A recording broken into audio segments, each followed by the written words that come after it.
આ તો જો તળાની છે પણ કેવી લાગે જો તો ખરે નાની નાની હોય.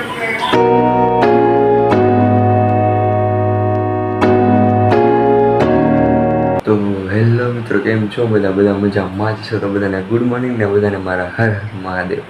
જુઓ 6:06 થઈ ગયા છે અને આજે છે ને હું વહેલા ઉઠ્યો છું થોડો, કેમ કે મારે છે ને થોડું દોરવાનું બાકી છે કોલેજનું કામ, એટલે મેં કીધું છે ને વહેલા જાગીને છે ને આપણે થોડું દોરી નાખીએ. તો હું અત્યારે દોરવા બેઠો છું, તો તમને બતાવું. અહીંયા જો આપણી ડ્રોઈંગ પડી છે, એ બેગનું બધું પડ્યું છે, અહીંયા બધા ઉતાર છે. અત્યારે ફિલ્મ છે ને દોરવા બેઠો છું, તો ચાલો દોરી નાખું પહેલાં. જુઓ મસ્ત મજાની સવાર પડી ગઈ છે અને પક્ષીઓનો અવાજ આવે છે ધીમે ધીમે. 7:30 થઈ ગયા અને લખવાનું કમ્પ્લીટ થઈ ગયું છે. આને બંધ કરી દીધી. ત્યારે થઈ ગયા છીએ નાઈ કાઢીને રેડી, અને છે ને જો 9:15 થઈ ગયા છે. તો આપણે આજ છે ને કોલેજે વહેલા જવાનું છે, તો હાલો નીકળીએ કોલેજે.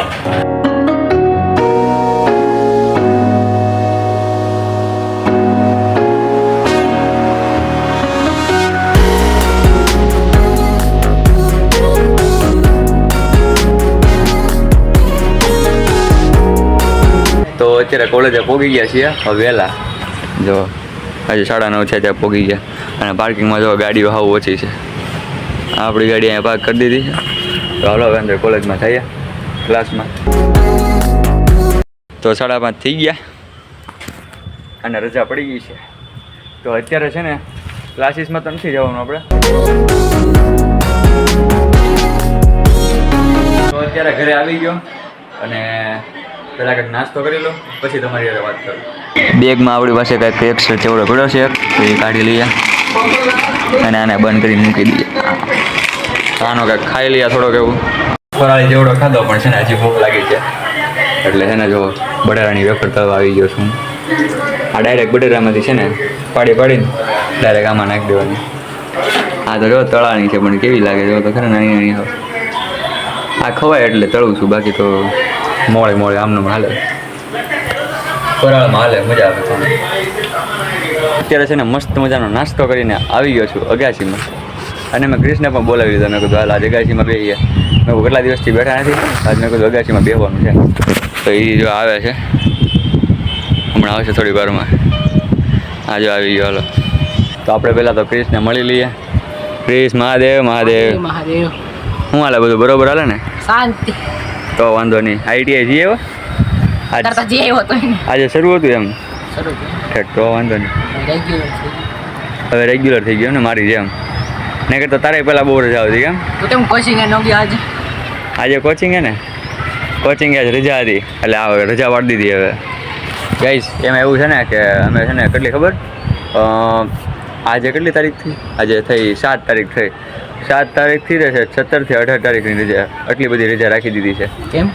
કહી દીધું અમે સાહેબને, કહી દીધું. મેં કીધું છે ને એટલે અમારે જે લોકો 12 આવતા હોય ને, 12થી બધા જે સ્ટુડન્ટો, એ લોકોને છે ને જવાનું હોય કે નહીં, એટલે પછી મેં કીધું રજા રાખી દઈએ આપણે. એટલે એ લોકોએ બધાએ વિચારીને રાખી રજા, એટલે આપણે પછી કંઈ જવાનું હોય નહીં એવું છે. હવે 7-8 પછી ડાયરેક્ટ, એટલે આપણે હવે ડાયરેક્ટ કોલેજથી ઘરે જ આવવાનું છે. એટલે કાલે લગભગ 1 દિવસ જવાનું થાય હજી કોલેજે. પછી રક્ષાબંધન છે, પછી પાછું એમાં એવું છે 7-8 ને રક્ષાબંધનની વચ્ચે છે ને 3-4 દિવસનો ગેપ આવે છે, તો ત્યાં લોચા લાગે છે. નકર એક ખળંગ આમ રજા રાખીએ એક કે કોલેજમાં રીતે, પણ પછી એમ થાય કે જી આવીએ હાલો ને. 12 લોકો ન આવે, અમે જી આવીએ ભાવનગરવાળા. બીજું તો શું બરોબર કહેવાય કે નહીં ક્રિશ? બરોબર કહેવાય હે? તો એ વગર ન હાલે. તારે શું ITI કેટલા દિવસની રજા છે? હજી નથી કીધું એવું કાંઈ? એટલે મંદાજી આવશે રજા કે નહીં આવે? એટલે તારે કાલ જવાનું છે? તો પરમદી પછી શનિવાર રજા કેમ? શનિ રવિ તો રજા દોય ને. રક્ષાબંધન. હા રક્ષાબંધન છે એટલે પછી સોમવારે જવાનું પાછું. સોમ મંગળ બુધ જવાનું છે, પછી પાછી રજા આવી જશે. હા એટલે પછી બધા ગામડે હોય છે ને ભાઈ સાથે. હા સાચી વાત છે. બધા ગામડે, આ ગામડાવાળા બધા હોય ને એટલે એ લોકો બધા ગામડે જ વ્યા જાય. એટલે 7-8 પછી એકારે હળંગ રજા પાડી દેવાની. બીજું તો શું કરવું? તો હું બાકી બોલ હવે ક્રિકેટ બ્રિકેટ રમી છે અગાસી પણ અગાસીમાં નથી રમી રવા દે તું પછી કાંઈકનું કાંઈક કરી છે એટલે રમવું જ નથી અગાસીમાં તો એટલે આપણે અગાસીમાં રમવાનો પ્લાન નહીં હેઠે રમવું હોય તો પણ હેઠે નથી રમવું હવે ઈચ્છા જ નથી અત્યારે રમવાની નકર રમે જ આપણે હેઠે હું રમું. હા અને અત્યારે તડકો બહુ છે કા જો તડકો બહુ આવે છે અત્યારે ઉનાળો ચોમાસું શું કાંઈ ખબર જ નથી પડતી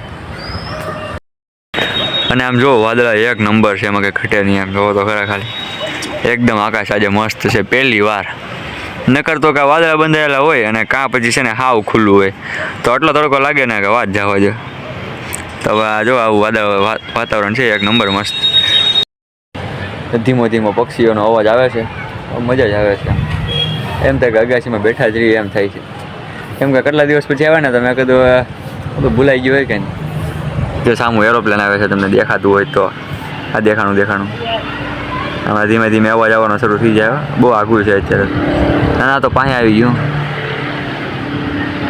આ ઘર કરતું આવ્યું હા આ અલગ એરોપ્લેન છે આ ઓ એ કેવું લાગે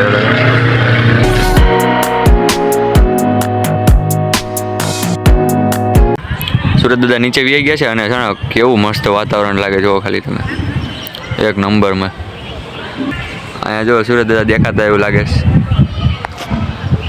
ફટાકડા ફોડવા જાય. હા દિવાળીમાં ને આ દિવાળીમાં આપણે કાંઈક હવે છે ને એકાદો એક્સપેરિમેન્ટ કરવાનો વિચાર છે પણ એ શું એક્સપેરિમેન્ટ થાય ને એ તમે છે ને એ આપણો વ્લોગ આવશે તમે જોઈ લેજો એક દી. અત્યારે હવે 2 મહિના રહ્યા પછી દિવાળી. હા 2 મહિનાની વાર છે પછી દિવાળીમાં હા દિવાળીમાં ફટાકડા તો લાવવાના છે ને તારે કા શોખ જ નથી રે શોખ જ નથી સૂરજ નીચે ગયો છે ત્યાં તો અહીંથી ચાંદો પણ બહાર આવી ગયો છે જો ઉપર આવી ગયો આ ચાંદો છે કઈ સૂરજ નથી સૂરજ આની પાસે આમાં તમને પ્રકાશ દેખાય એટલે ખબર પડી જાય એમ તો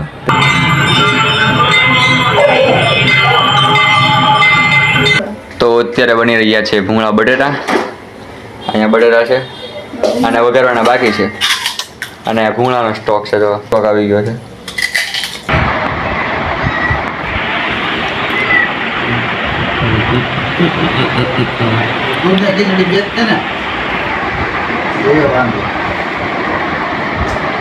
તો આપણે આ વિડીયોને પૂરો કરીએ છીએ જો વિડીયો સારો લાગ્યો તો વિડીયોને લાઈક અને ચેનલને સબસ્ક્રાઈબ કરી દેજો મળીએ નવા વિડીયોમાં જ્યાં સુધી બધાને બાય બાય